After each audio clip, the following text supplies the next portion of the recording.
I would go with Vrabel, and I think it's a connection to the organization. It's the experience that he's accumulated over the course of years at Ohio State, in Tennessee, and obviously in Houston. He's a younger guy. Like, I don't see the downside to a Mike Vrabel. I also like the kind of hardo nature he brings, that old school player, like a little bit of Dan Campbell to him, putting that chest pad in and banging people in practice, but also a newer age mentality. I think he's embraced some analytics. I think he's found a way to really create bonds and relationships with modern players, which I think is part of today's game. So I think you could ask him why. That's something we've talked about lately. Jerod Mayo brought that up. You got to be able to answer the why. I think he answers the why, but I think he walks in with playing experience and coaching experience that would give him cachet. I think he's a terrific coach, and I think that has a lot of things that argue in his favor. And I think he would be a nice bridge, but I also think Mayo would be a nice bridge between Bill and somebody who would be, viewed as we did in 1997, Pete Carroll, which was a complete needle push to the other direction. I think both of these guys relate very well to players. I think both of these guys are going to be a breath of fresh air to wherever they go, in a way that Bill is not. There should be trepidation about the fact that you have one coach with no head coaching experience in Jerod Mayo and another coach in Mike Vrabel who has coached in playoff games, who has interacted and interfaced with personnel departments and different departments and is more amenable to the cap and understands the ins and outs. So certainly there's a lot of experience that argues for him.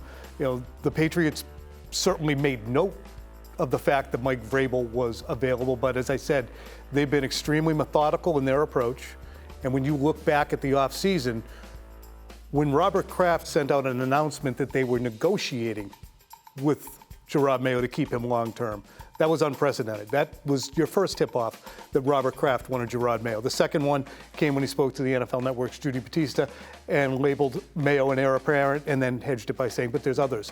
So this is the decision that they are in the process of making, and I don't think that Mike Vrabel's presence is going to change them. It won't change them. Yeah, it certainly looks like there is a decision on what they will do. Now, what should they do? Maybe in our minds or in the minds of the people at home. Like, I understand that Mike Vrabel's a fan favorite. That's one big check mark in Mike Vrabel's favor. If we were talking about these two in sort of a tail of the tape fashion, that's an easy sell.